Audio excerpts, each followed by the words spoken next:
And we're back with Everything Goes. We just got back from our vacation. We went to New Orleans and Texas. Great to be away, but good to come home.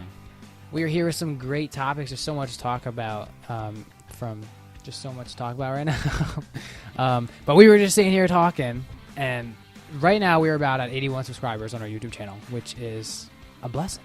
Absolutely. But if we can get from 81 subscribers to 100 subscribers within this next month, all right? I'm not a big fan of this deal.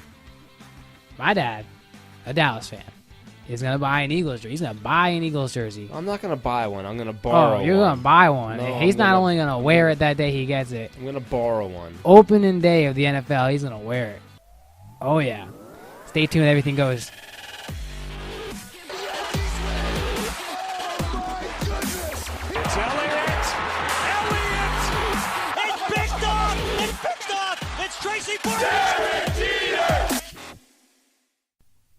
Like Ty said in the intro, we just came back from a family trip to New Orleans, and it was a great vacation. Even though I hate flying, hate getting on a plane, sometimes you sacrifice that, and you just suck it up and do it. And it was nice to get back down there after 30 years. I got to see people I haven't seen in a long time, and we got to tour the city and taste the food and have a great time. And then we got to see the devastation from Katrina over in the other side of the Ninth Ward, and it was sad to see. It's a different culture down there. It was my first time down there, so like you got to see the dome. I was you were nervous. happy. I'm not gonna lie, like I'm a huge Saints fan, but like the dome was awesome to see, but like it's nothing special. No, but you gotta understand because it's just a dome. The dome is old. It's I know that. One of the I know. originals. I mean, it was awesome, obviously, to see it. But like I was telling you when we got there, like I've been to Dallas. And like that Dallas Stadium is just—it looks like a spaceship on the ground. But that's just the new technology, the new designs. Yeah. I mean, you're going to see more and more of that because they host more of different things, different events. I just saw in the Superdome, they don't even do tours anymore because of security reasons. But it was still impressive to see, and it was nice to get back down there and just walk around the city. The dome did just on an extension too, I think for like 6 years, something like that. But they got like $450 million worth of renovation, which you can't do much in a dome, but you could fix the parking lot, the seats, the bathrooms. But the culture down there is so much different. I mean, they really worship that dome, and that dome was a sanctuary when Hurricane Katrina hit. And like you said, we visited the Ninth Ward.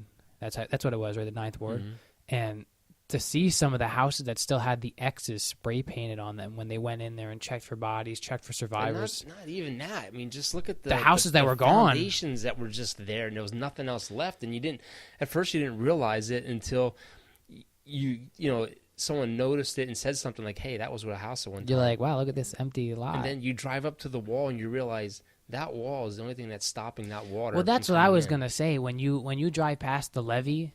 And you look at that you're tiny. Down so low. You look at when you guys get there, okay? You're almost like downhill, and you look at this big cement wall in front of you, and you think that's the only thing that held back the water, and it didn't. And what's funny is they just finished that.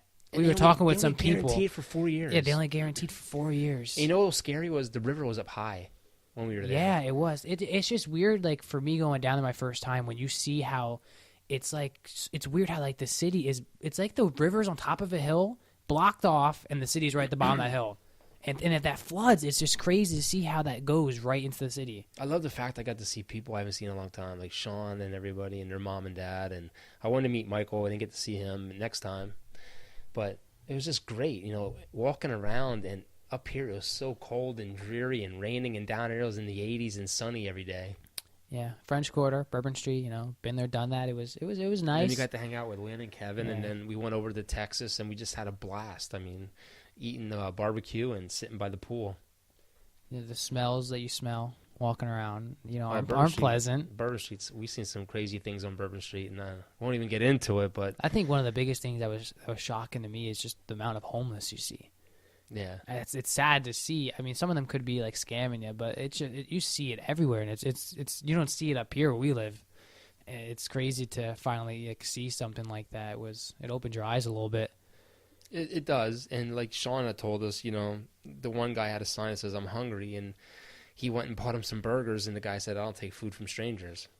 So it's it just shows you feel bad for them, and your heart goes out to them. But a lot of times you don't even know really what their situation is. I mean, a lot of them we saw several nights in a row, and they were in different locations. It's almost like it was like a scam. But your heart goes out to those people because they live like that, and it's very sad. Yeah, it was an overall cool experience. Finally see the Dome because I'm a huge Saints fan. The culture is just it's so loving, and it's cool. The food is amazing. The music, just everything about it was an awesome time.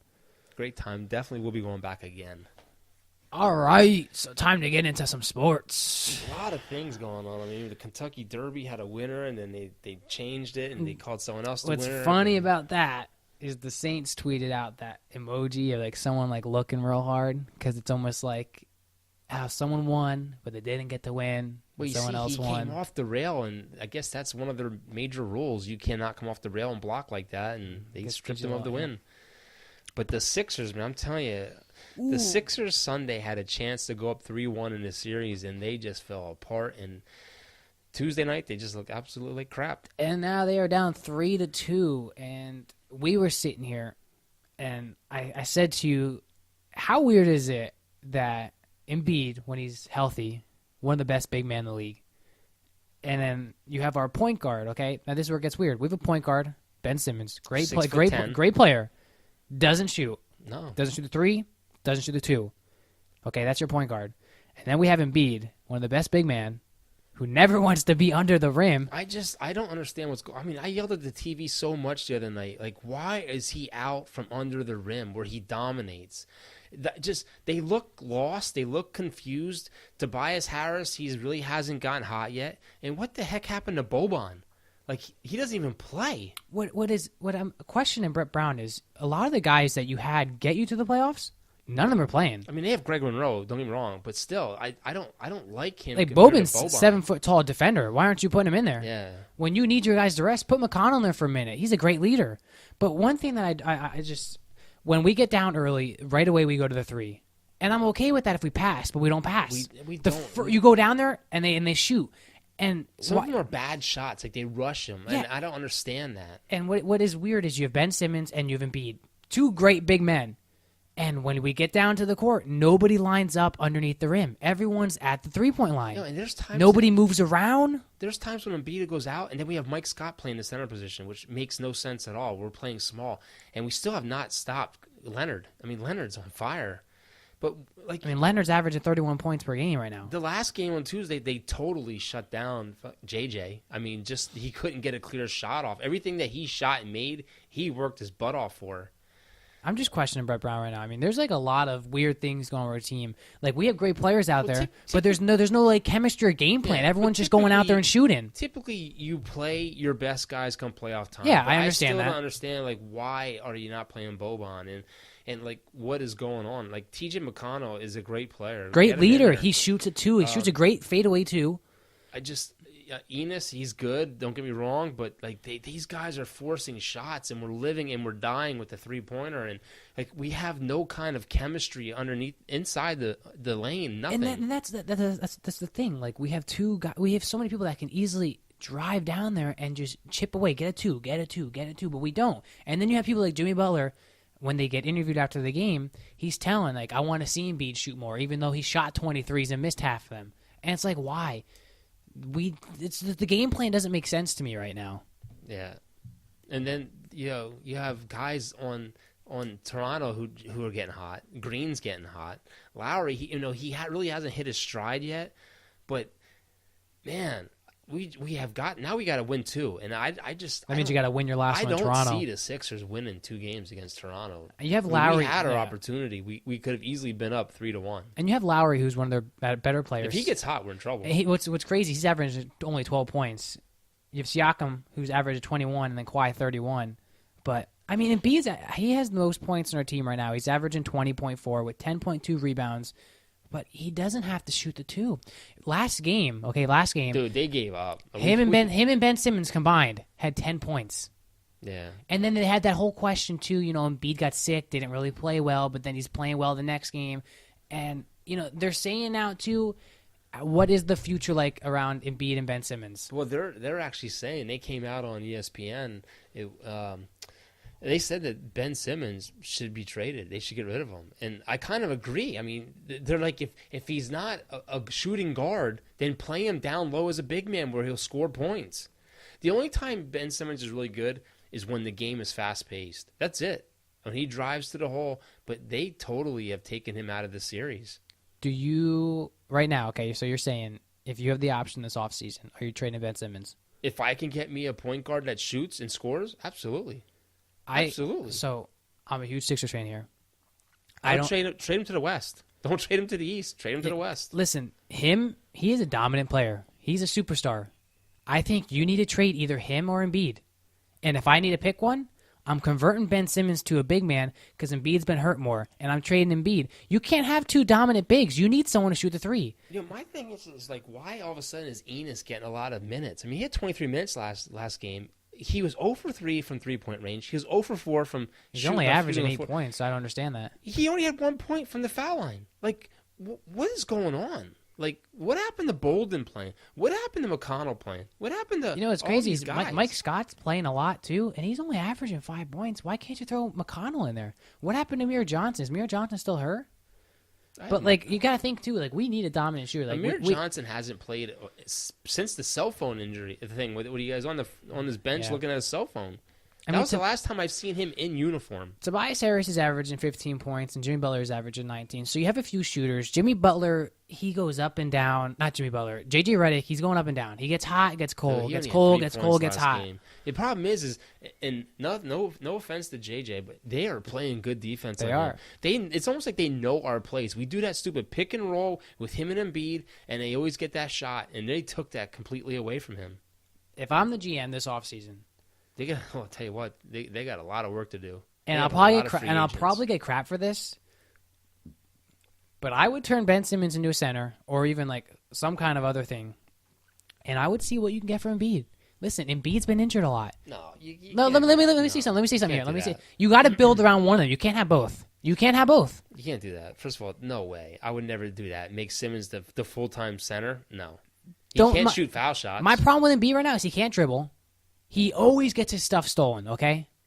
I just have so much frustration right now. I mean, the thing is about Embiid is if he would play a true position as center and he'd be stop trying amazing. to dribble around people, he should have his back to the goal, get the ball, do one or two moves, and right up to the hole. That's it. He should not be turning, facing a defender, and trying to dribble past him. And that stupid fake pump shot that he does, it's ridiculous. The guy can shoot three-pointers, but he belongs underneath, pressuring them. Absolutely. And I'm not sitting here saying we need to trade Joel Embiid. What I'm trying to say is that we have too many big guys trying to shoot. Like our team doesn't make sense right now. Like Embiid, like you said, if Embiid would do his true center position, shoot the three a few times, he would be an elite player.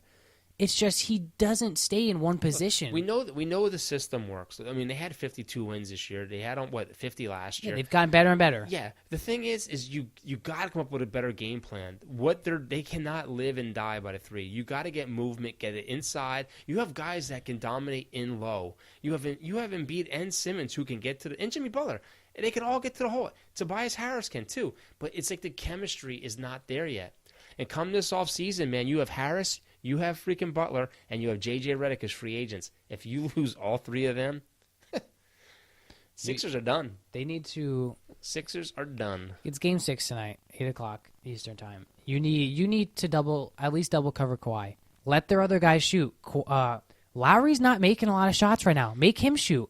You know what? You don't even have to double cover him. Just put your best defender on him. He's going to get anywhere from 20 to 30 points anyway. But if you can stop him from getting that. Put Simmons on him. But the thing is, Butler's been covering him. And look what's happened, 31 points a game. The problem is, too, is Simmons got in foul trouble last game. He had 2 fouls right away. I feel like Simmons didn't even play last game. Like, that's how little he was in that game.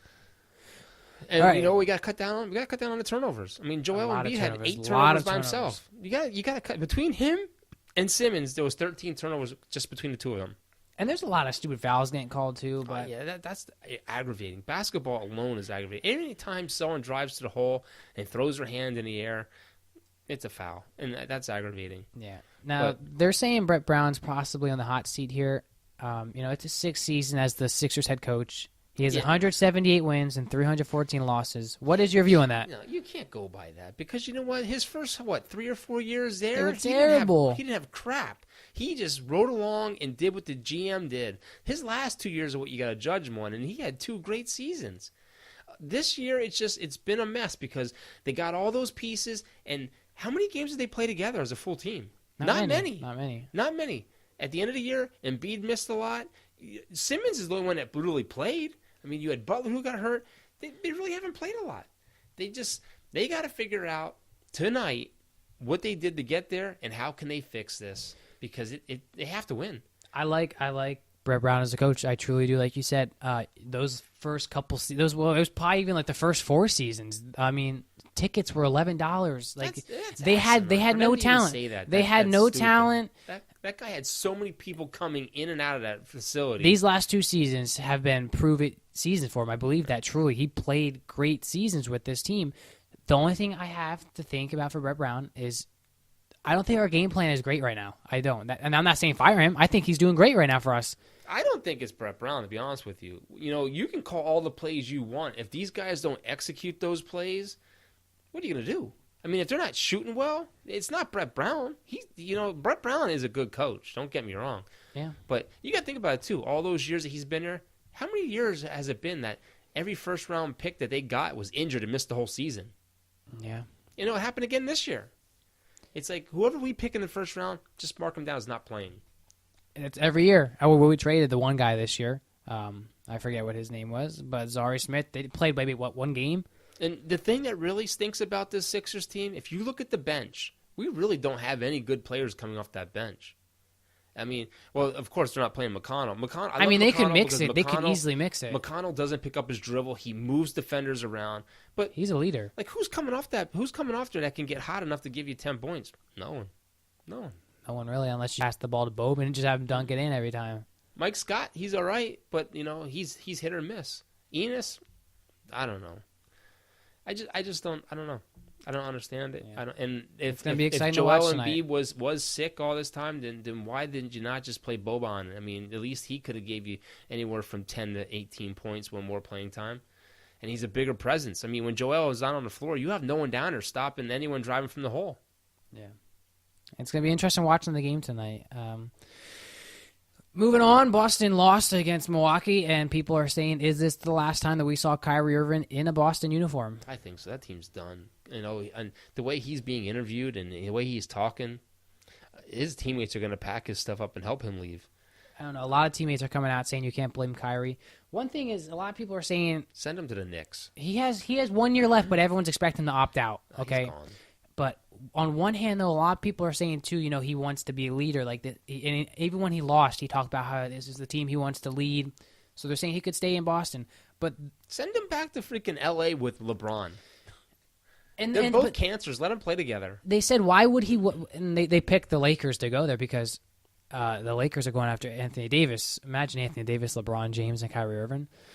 But they're saying 3 head cases. They're saying if he wants to be a leader so bad, then why would he go to L.A. just to play with LeBron? I can see him going to Knicks. The Knicks have nobody. But that's the thing, though. Like I'm reading these reports, and they're like, "Oh, he might go to the Knicks. He might go to the Nets," which I mean isn't bad. The Nets made it to the playoffs. I wouldn't. If I was the Nets, I would not take him. He is a cancer. No matter where he goes. I heard that today. Someone told me that today. He shoots 25 times plus a game. I mean, he doesn't even pass the ball to Tatum, who's a great player. A buddy of mine from work, I asked him. I said, "He's a Boston fan." I said, "What do you think about Kyrie Irving possibly leaving?" He goes, "Bro, he's a cancer." He is. But my biggest thing here is, if you want to be a leader and he wants to lead a team to a championship, why leave Boston? If you go to the Knicks, who are you taking to them? Unless they get Zion? I mean, on Boston, you have Jason Tatum. Yeah, but he's going to leave You have Boston. Brown. You have Hayward. He's going to leave You have Boston. Hayward and Rozier and Smart. You have a great team here. They don't want him there. Al Horford's probably gone too. They do not want him there. There's a lot of guys that are saying horrible things about him. Let him go. Listen, I know he struggled, but he's still a good basketball player. First of all, Tatum should be a Sixer. He should have been with the Sixers. That's who we should have taken in the draft. Or Brown. I mean, you look at that team up and down. That team's good even without Kyrie. First of all, Kyrie's going to go wherever he can go and get a big deal, a lot of money. Kyrie's about himself. He's not a true team player. A captain is someone that is there, and supports the team. He's not a cancer. He's not going to talk bad about his team. He's not going to talk bad about, well, I shot horrible. Maybe I should have taken more shots. I saw that. No, you should pass the ball more.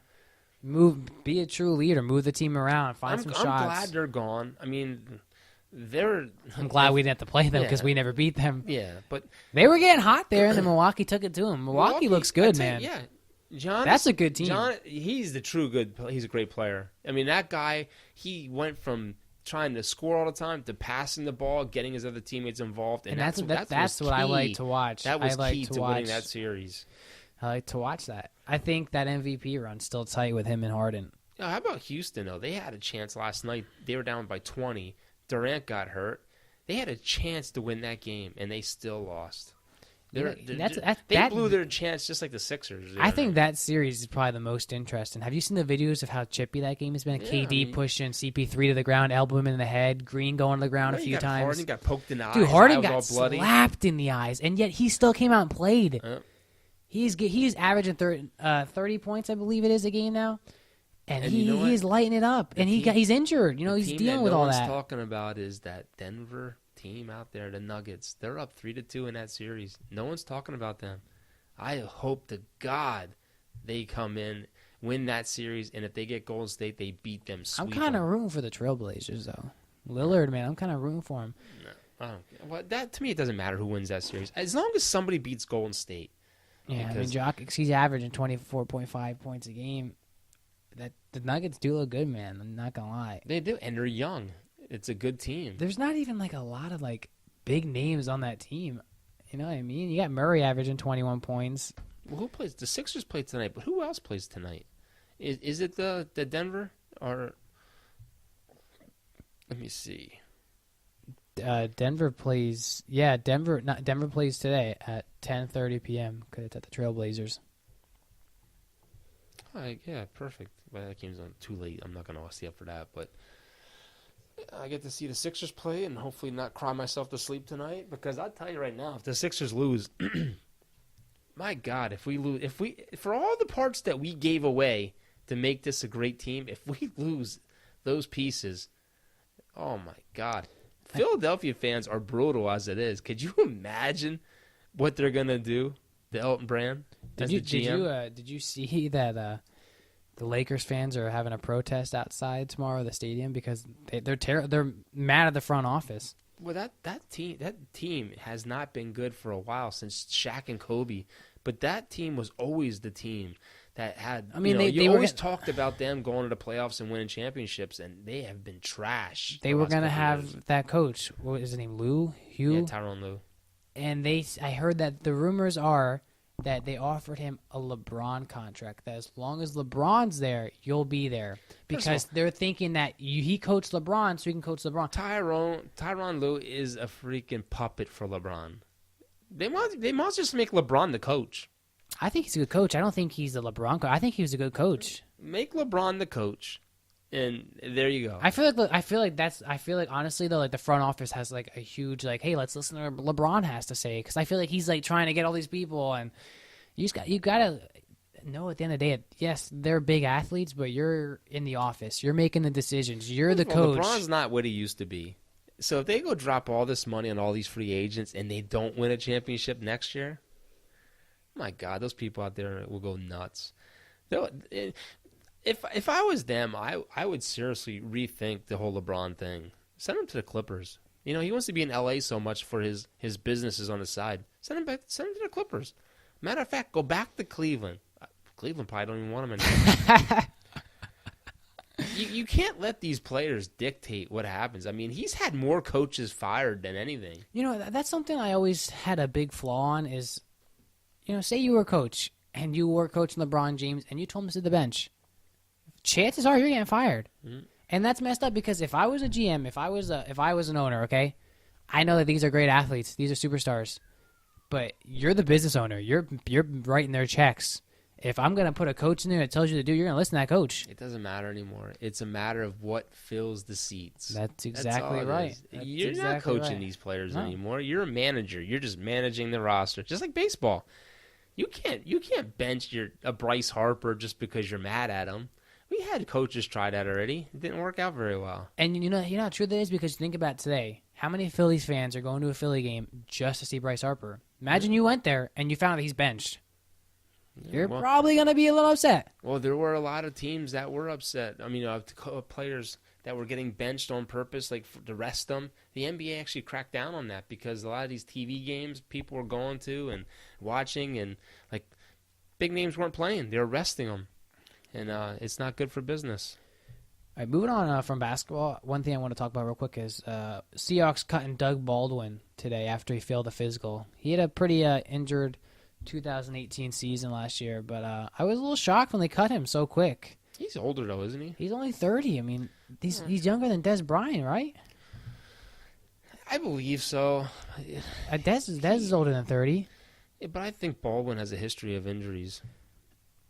He does, but Doug Baldwin, I don't know. They're saying that he was going to retire anyway. Listen, if he wants to come to the Saints, I'll happily take him because Drew Brees can make anyone a best receiver. It's just he's been their best receiver for like a few years now, and just to quickly cut him, the only reason they cut him is because they got Moncrief. Well, the thing is too is I don't know what their money situation is after giving Wilson that big contract. I mean, they still got Tyler Lockett. If I was a GM, I would pick him up, and I'd pick him up on an incentive deal where he had to play so many games, he got a bonus, and if he cost me passes, he got another bonus, and that's how it should be. I think that's the only way that they're going to actually do that. Yeah. I think Cam Chancellor, was he the next one to go? He got cut, too, because he had oh, yeah, he did get cut today, too. He had a season-ending injury. Or I think it was career-ending injury. They both failed physicals. Yeah. Wow. Ended the whole era of the Seattle Seahawks. Awesome defense. Yeah. And their defense is still good. I see Ben Watson got picked up by... So I don't understand that.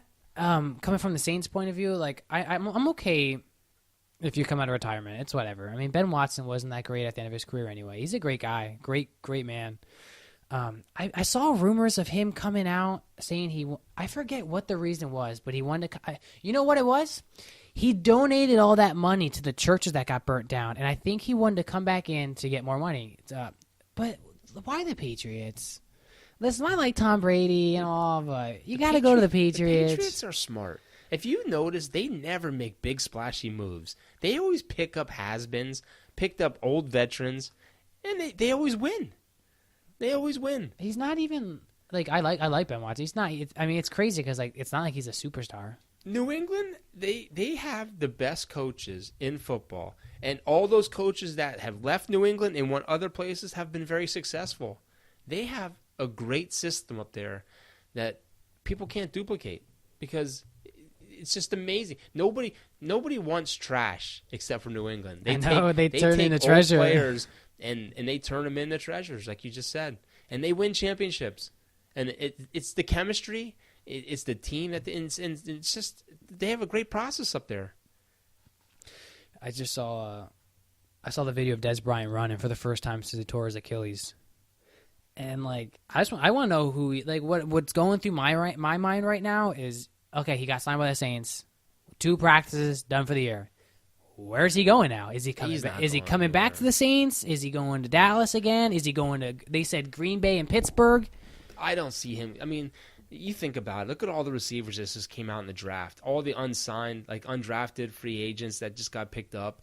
There's a lot of good receivers that were in this draft. He's going to be competing against 20-year-olds. Dude, I want him, though. I don't know what it is, but I want to see that X thrown up. His days in the NFL are done. I would be very surprised if anyone picked him up. The only one I could see pick him up is the Raiders because they just go out there and do whatever they want. No, but you think about it, though. A lot of teams do sign these young guys, and they don't fit into the scheme right away, so they typically do need a veteran guy. I mean, look how many teams signed veteran receivers last year. Saints signed 3 veteran receivers, and they still had 5 young receivers playing. But the problem with Dez is he's fussy.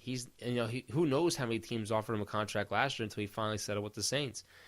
I heard it was a lot. He's not going to go to Buffalo. I mean, we thought he was going to go to Cleveland and the Ravens. He's not going to go to the Jets.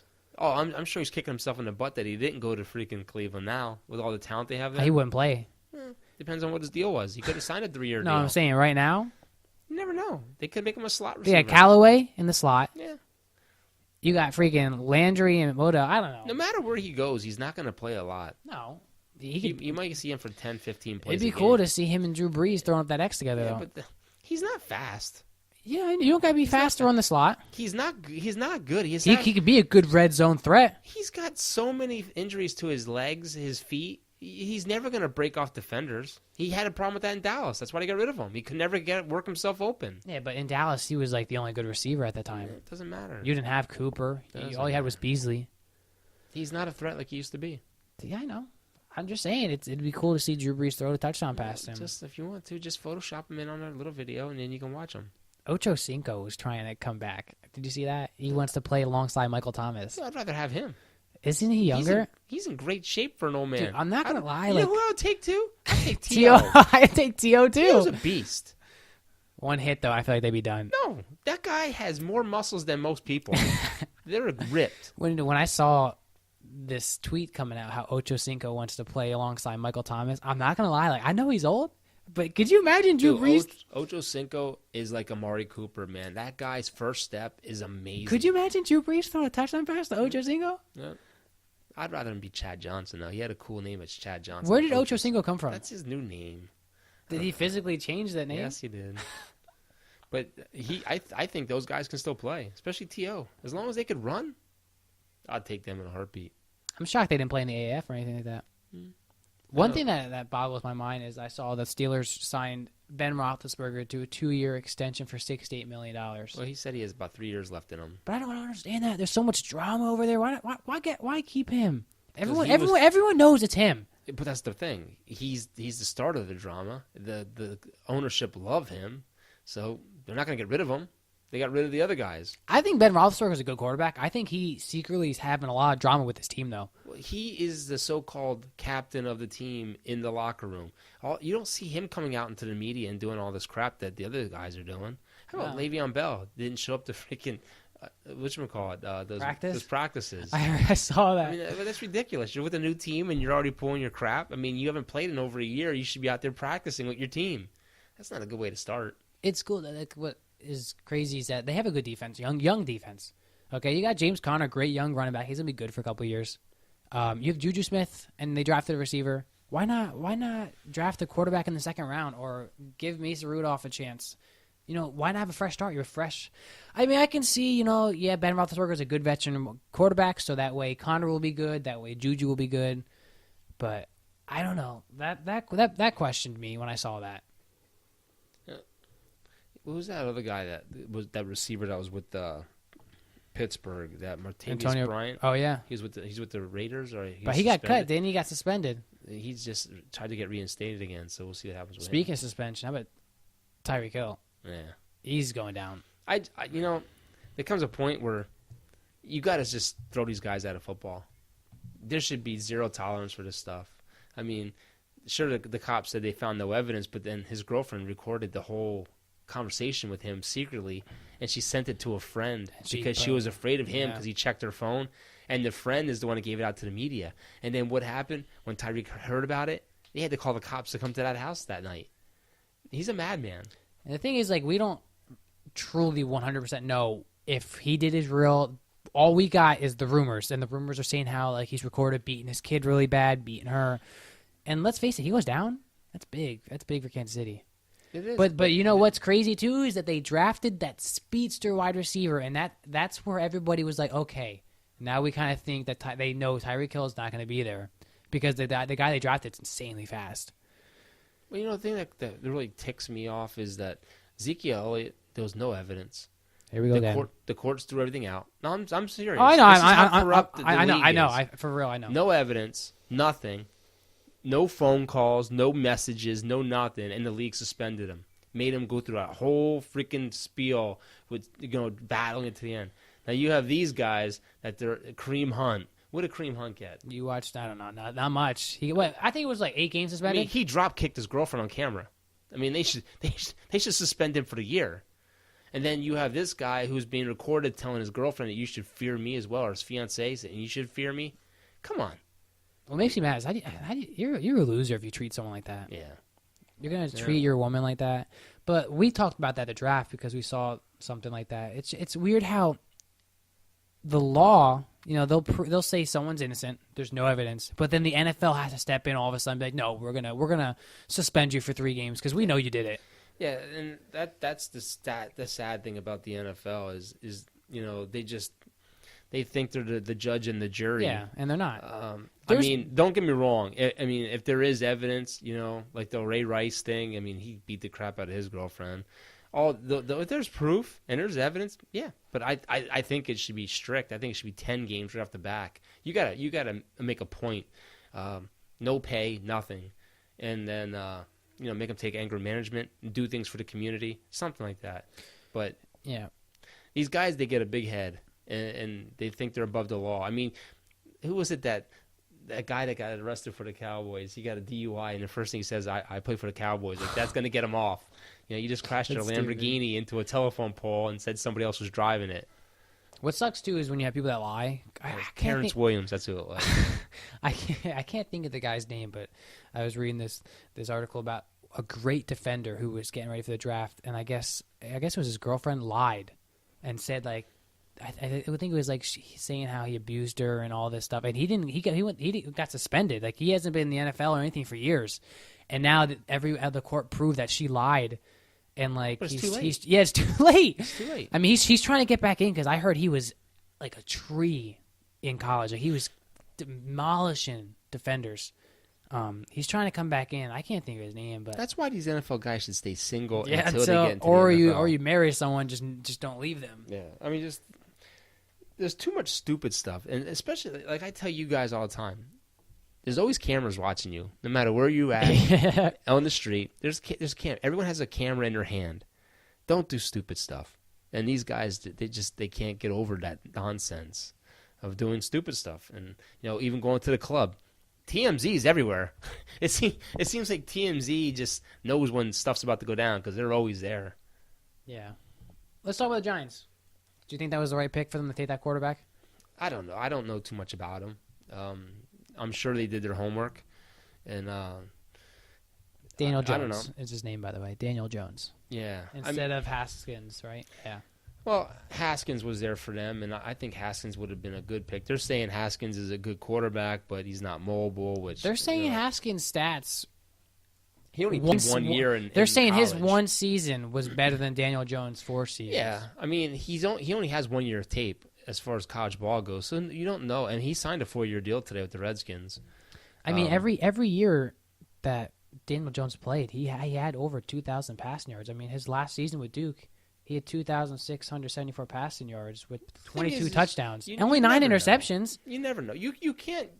You can't compare that with what's going to happen. I mean, you could. No, I'm saying he didn't have a bad year. No, I understand. He's a good quarterback. He could come into the NFL and he could be a bust. I mean, we see it all the time. Kyler Murray might be a bust.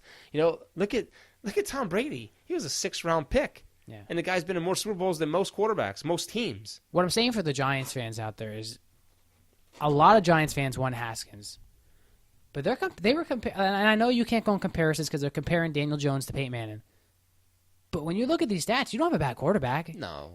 When you watch tape on him, he throws the ball with a great accuracy. It comes down to protection, and that's for any quarterback. How much time in the pocket can they have to do their magic? And I'm not gonna lie, like I know Eli's been struggling, but having Eli mentor this young guy is gonna be good for him. You mark my words, and I'm telling you now, Eli's going off this year. They have a better line. They drafted a lot of pieces for that line. They're going to go off this year. And Saquon is going to lead the league in rushing this year. I remember I went to the barber shop the other week, and I met the barber owner. And he's a big Giants fan. I said to him, what do you think about Eli Manning? Do you think they should get rid of him? And he looked me dead in the eyes and said, this is a big Spanish guy. He said, no. He said, he is not the problem. And I said, you're absolutely right. I said, that's what I was like. I have a podcast with my dad. We talk about all this stuff all the time. I said it from the start. I said to him, we talked about the same thing. If you look at his stats, I know Eli Manning, isn't clutch anymore, he did not have time to pass the ball. And when he did, that'd be a good place for Baldwin. Yeah. Why not? They got Golden Tate, didn't they? Where did he go? Did he go to the Giants? I think he did. But Eli's stats were not bad. No. I think the Giants fans are just tired of losing. I mean, you traded Odell Beckham. It's been a crazy offseason. I think Daniel Jones is going to be a good quarterback for you. It's just you need him to, mentor under Eli Manning. He's a good quarterback. They just picked up Rod Smith as a running back. Yeah, they got Golden Tate. You got Golden Tate. You still have Sterling Shepard. You have Ingram. You got Benny Fowler, Corey Coleman. You still have a good young team. They picked up some good defenders. Their team's going to be okay. Their offensive line is a lot better, and I think they're going to surprise a lot. And just remember, they're going to have a crappy schedule because of what they did as far as the standings last year. They're going to surprise people. Daniel Jones, for all we know, could be better than Haskins. Haskins go out there for the Redskins to be a bust. Now, on the other hand, if you're a Redskins fan, you're living life. Haskins fell all the way down to you, and your quarterback just broke his leg and may never play football again. I think he's done. But don't sleep on the Redskins defense. They're gonna have the best. Dude, they're gonna have the best defensive line in football. Their defensive line. Up. It's like the University of Alabama on their roster. I was shocked that they made so many moves on defense because they needed some offense out. But their defense is loaded, and Case Keenum's probably going to play for a little bit. Let's be real. They're not going to start Haskins right away unless he blows them out of the water. Baker Mayfield didn't even start last year. They're going to let these guys. They're going to battle it out in camp, and they're going to let him play in the preseason games. But don't be surprised if he doesn't play. Now you mark my words, okay? I don't make many predictions on this podcast. Nor should you. Yeah, listen, okay. I'm the one that came up with this podcast, okay? You can do it by yourself. The Redskins, okay? You listen to me? Hi, friends. I'm back. Welcome back to the podcast with just T. Hey, Rudy. It'd be like Mike and Mike when Mike left. The Redskins, okay? Case Keenum will start a few games. Haskins is going to come in, okay? And it's going to be like a light bulb went off. It's going to be like the Cleveland Browns. They're going to start winning. They have a good defense. And Haskins is going to that division is going to turn into a good division. And then you're going to watch Dallas just slowly fall down. No, don't I'm just kidding. I'm just kidding. Don't count Colt McCoy out. I don't know. First of all, I don't think they're going to carry 3 quarterbacks. I mean, a lot of teams do, though. Yeah, it's rare. But don't be surprised that you don't see either Casey Keenum or Colt McCoy get traded or they get cut. It's probably Colt McCoy because I think that they're going to go with Case Keenum for a while just because he's had a lot of playoff experience. He's had experience as general. I'd rather have Colt McCoy than Casey Keenum. I don't know. No, I wouldn't. I don't think Colt McCoy is a good quarterback to win. I think that he'll play well for you, but I don't know. They really don't have nobody on offense. Yeah, they have Brian. We talked about that. They don't have much. They've nobody. They have Doxson. Nobody. Those are no names. I think their best receiver is Harris, and he was supposed to be really good last year and didn't play much. Didn't even play well. No, their best receiver is that tight end always gets hurt. I mean, they have Vernon Davis. Reed. Yeah. Reed, who never plays. They have Vernon Davis. It's sad, too, because Reed is a great tight end. I don't even see Reed on the depth chart. Oh, yeah, there he is. Jordan Reed. They should just put injured next to him. That should be his number. IR. It's gonna be good. But they're gonna be loaded on defense. They got freaking big Jonathan Allen from Alabama. They have Deron Payne from Alabama. Just because they're from Alabama. They have Ryan Anderson from Alabama. No, I'm just saying they are loaded. Reuben Foster from Alabama. They have that Sean Hamilton from Alabama. Oh, one thing that I saw. All right, let me read you off. Let me read you off something here. I don't know if you saw this. Probably not. NFL recently came out with the best offenses in the NFL. Ranking the best. Okay, wait. This has to be a Saints thing. I'm gonna read you off the top 5. I won't do the top 10. Okay, I'll start with number 5. Okay, Here we go. Okay, number 5. This is the NFL's rankings. Okay, as top offense. Number 5 is the Los Angeles Rams. Okay, first of all, I just want to say Dallas is not even on top 10. Sure they aren't. Number 4 is the Atlanta Falcons, which shocked me a little bit. You know what?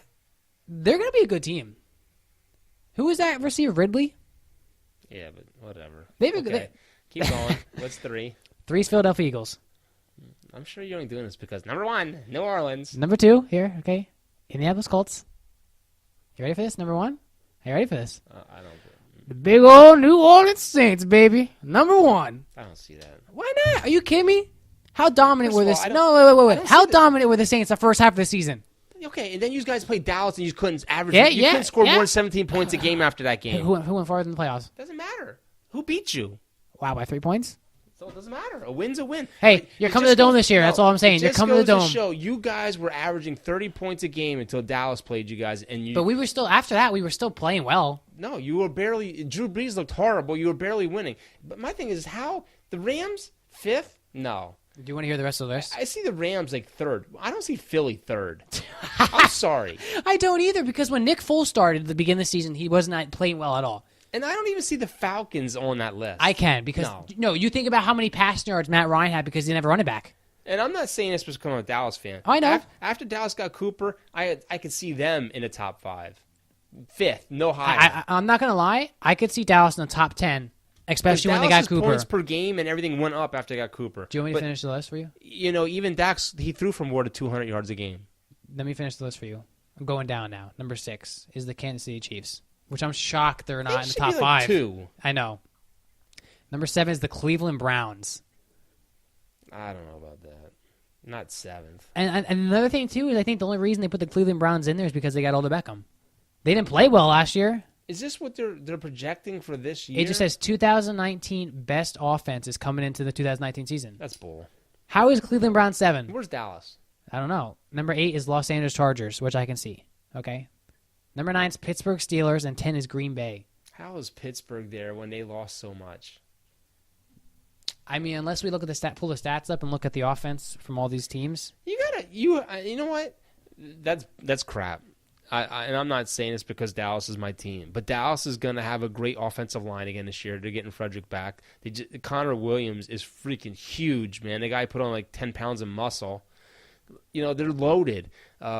Offensively, they have all these weapons now. There's no way. They got the GOAT back, Jason Witten, at the 5-yard scamper for the first down. So good. You know why they're saying the Brando Cobb? They're saying the Saints have number 1 because of all the. I mean, you think how good our offensive line is now because we drafted that number 1 guy.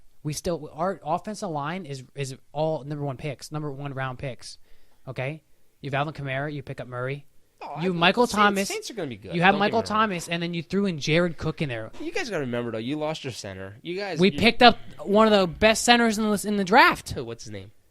I'm not gonna lie, I can't remember. So he's a rookie. He's a rookie. So that's fine because we had Ramczyk, who was a rookie too. You can hold your ears all you want. Ramczyk was a rookie 2 years ago, and he went to the Pro Bowl last year. It's just like Dallas's line all over again, baby. You drafted all those guys, and now they're so good.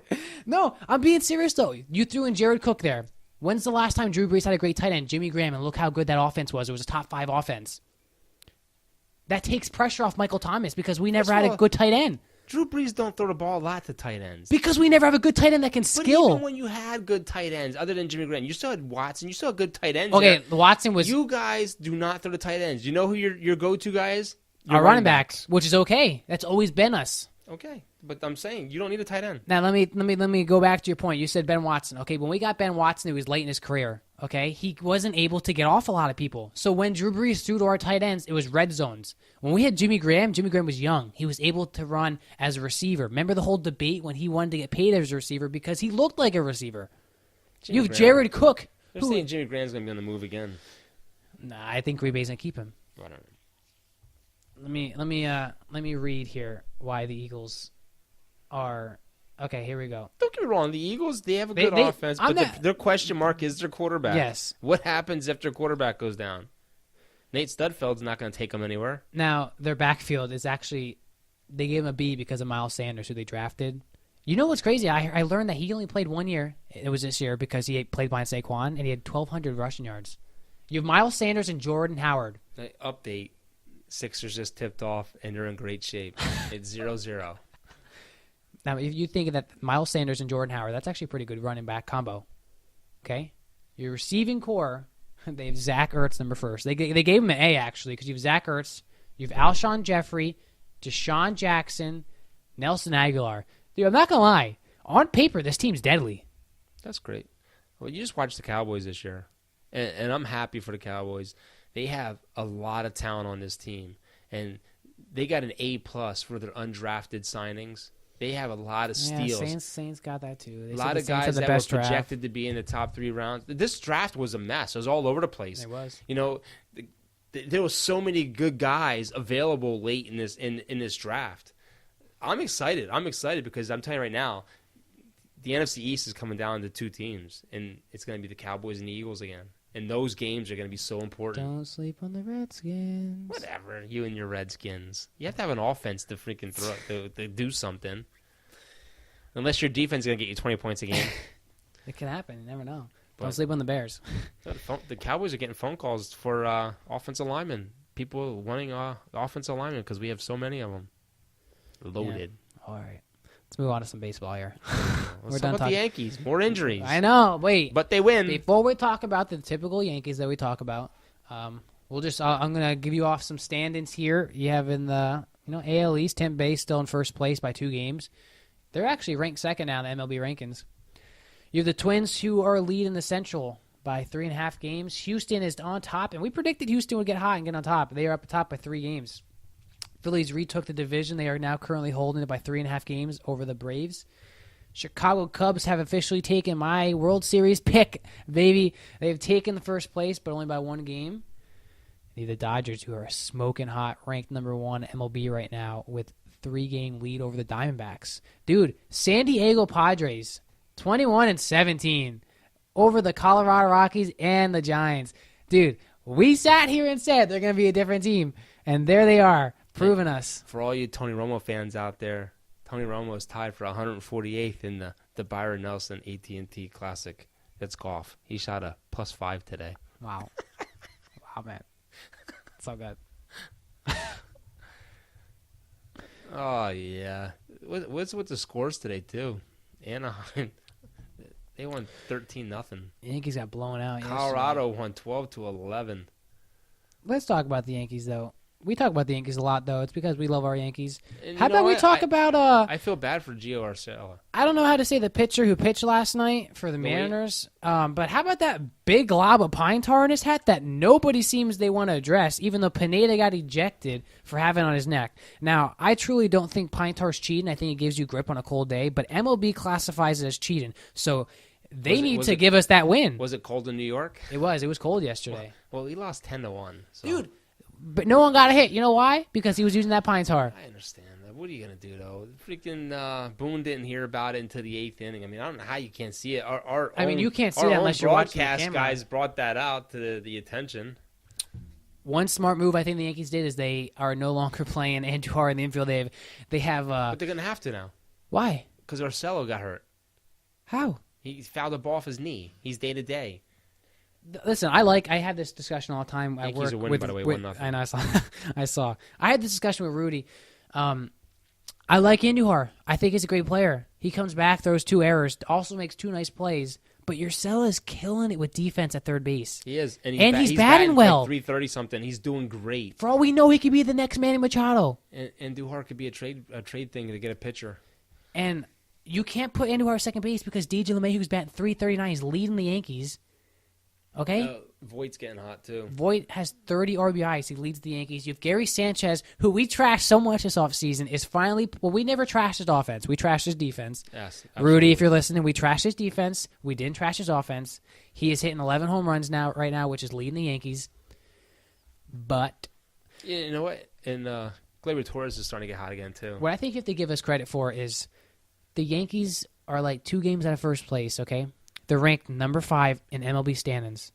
And we don't have Aaron Judge. We don't have Stanton. We don't have Betances. We don't have Hicks. Do you know who the big surprise is? That Maben. That was huge. That was a huge pickup. He's batting 321. He's doing great. He's a former first-round pick. They need, and I'm serious about this, they need to keep playing him, keep playing Frazier, who's batting 300. Take Gardner and put him on the bench. Dude, listen, Gardner's batting 218. Okay, but he's still a good veteran appearance. Okay, he can appear on the bench. Because he's not doing anything for the outfield. Well, he'll probably plus, you have Hicks coming back next week. Really? I haven't heard any rumors yet about him. Yeah. Let's face it. They're not going to sit Frazier, and they're not going to sit Maben. I mean, I think Maben's going to be the odd guy out. But you're going to have you know what's going to come down to? It's going to be Frazier, Hicks, and Judge when Judge comes back. Maben and Gardner are going to be the rotator guys, and Stanton's going to be DH. You have too many outfiders. Someone's going to cut. Yeah, but I would keep Maben up. I would keep him up. I would seriously. They're going to send Tauchman down. I would say, send him down. I would keep Gardner on the bench. Seriously, Maben can play center field. You know what they're going to do? when Hicks and Judge come back and Stan. They're saying Judge might not be back for a while. I know, but 6 to 8 weeks. Stan took batting practice today. They're gonna send Wade down, and you know who's gonna be our utility guy? It's gonna be Andujar, unless they start Urshela. Well, I can see Andujar, him and Stanton rotating at the DH. Unless they put LeMahieu, Andujar at third base and they rotate around Urshela. I think LeMahieu is going to eventually he's going to be the backup first baseman too. He's too good at bench right now. Yeah, he plays all When's over. Didi coming back? Not till July. I forgot about him. And they're saying Betances isn't coming back until after the All-Star game. It's still crazy that Tampa Bay's still doing so well. And Severino, we haven't even talked about him. Who knows what's going on with him? They're saying he should be back after the All-Star break, but I said today, you just gave him max contract extension, okay? That's the curse. Do you even try and force him to pitch this year if you're winning? I mean, it'd be great to have him in the rotation, but you just gave a guy a max extension. You don't want to push him and then he can't pitch ever again. Well, the thing is we got to figure out who we can come up here and to pitch. You know, Herman's great. Herman is lights out, but he's doing great.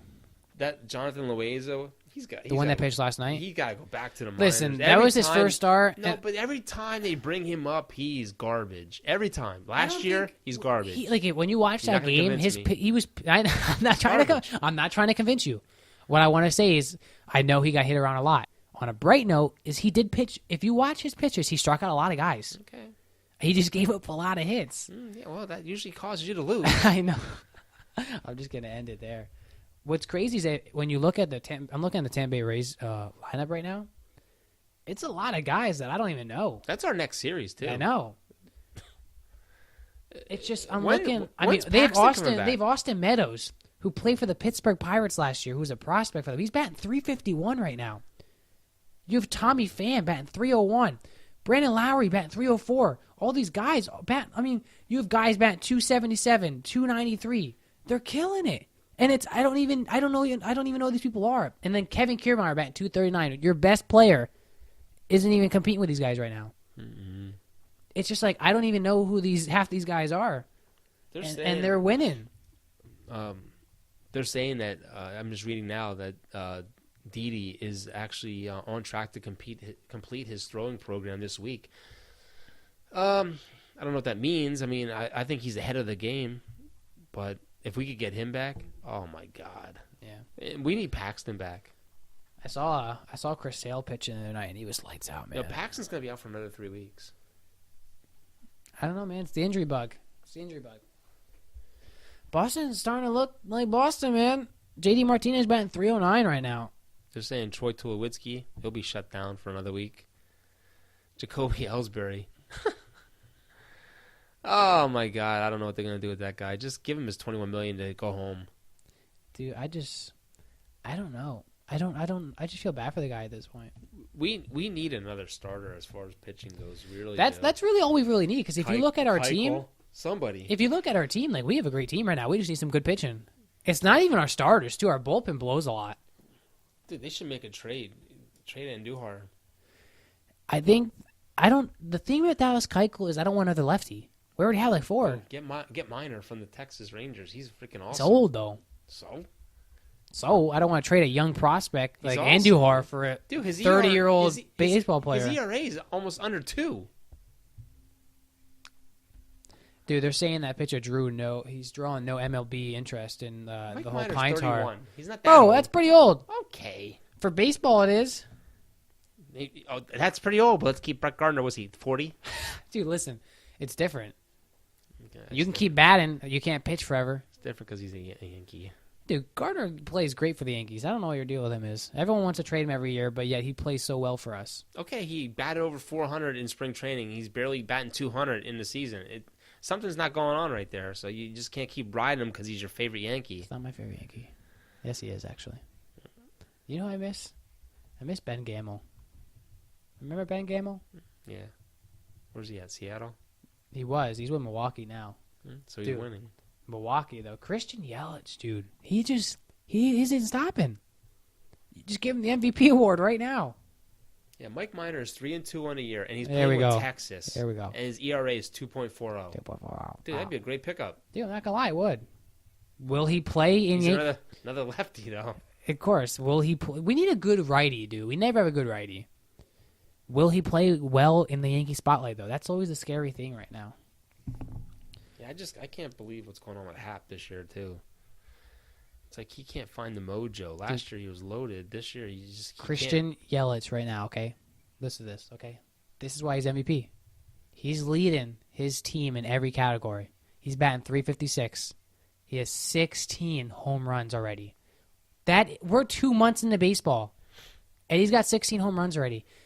37 RBIs. But see, that stat doesn't really bother me. And 42 hits already. I can care less for home runs because he could have 16 home runs, be batting He's 197. got 37. You know what I like? I like guys like Cody Bellinger. Why? 394 batting average.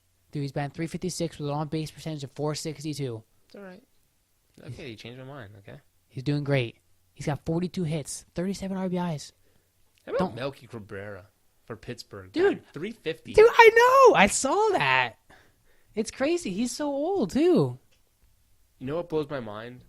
Domingo Germán from the Yankees is tied for first with wins with 6. I saw that the other day League. when we watched MLB. I saw, like, behind them, it was showing that. Yeah, could you imagine, like, if we'd make a trade for, like, a Zach Greinke or somebody? Dude, I would take Zach Greinke. He's playing well right now for the Diamondbacks. Like, we need that next piece to the puzzle. And Germán's ERA is 2.35. He's really doing great. Mike Minor again, ranked 4th in the American League. That's going to be a trade piece. Remember Shane Green, who we had? He's a great closer right now. Yeah, 13 saves. I don't even know what is wrong with Dylan Potence right now. Like, what's his injury? I don't know. I have no idea. No idea at all. Yeah, I don't know. I feel like we at least have to talk about the Phillies because we have a lot of Phillies fans in this area. Not Mike.